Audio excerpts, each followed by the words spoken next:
জীবন সবসময় মসৃণ হয় না। কখনো কখনো কষ্টই আমাদের সবচেয়ে বড় শিক্ষক হয়ে আসে। যে কষ্টে আমরা কাঁদি, ঠিক সেই কষ্টই একদিন আমাদের শক্ত করে তোলে।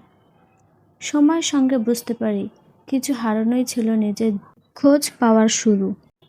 হয়তো আজ সব কিছু ঠিক মতো চলছে না, হয়তো মন ভেঙে যাচ্ছে বারবার, কিন্তু বিশ্বাস রাখেন, এই কষ্ট একদিন আপনাকে এমন জায়গায় নিয়ে যাবে যেখানে হাসিটা হবে সত্যিকারের। কষ্ট মানে শেষ নয়, কষ্ট মানে নতুন করে শুরু করা। কষ্ট কখনো শত্রু নয়, এটা আমাদের জীবনে বুঝতে শেখায়। যাদের জীবন সহজ, তারা কখনো গভীর হয় না। যে মানুষ কষ্টে ভেঙে পড়েও আবার উঠে দাঁড়ায়, তার হাসিটা হয় সবচেয়ে সাহসী। প্রতিদিনই নতুন লড়াই, নতুন কষ্ট, নতুন শেখা। মাঝে মাঝে মনে হয় আর পারছি না, কিন্তু ঠিক সেই মুহূর্তে ভেতর থেকে একটা শক্তি জেগে ওঠে।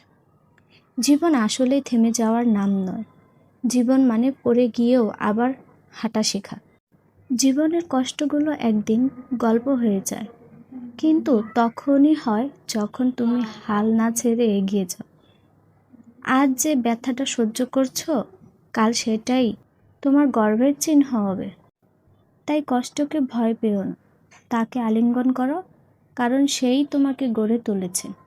সবাই হাসি দেখে, কিন্তু কেউ বোঝে না সে হাসির পেছনের কান্না। জীবন মাঝে মাঝে এমন হয় যেখানে চুপ থাকা ছাড়া আর কোনো বিকল্প থাকে না।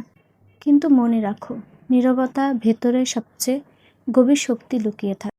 আমার এই আঁকা ছবিটি আপনাদের কাছে কেমন লেগেছে অবশ্যই কমেন্ট করে জানাবেন। ধন্যবাদ।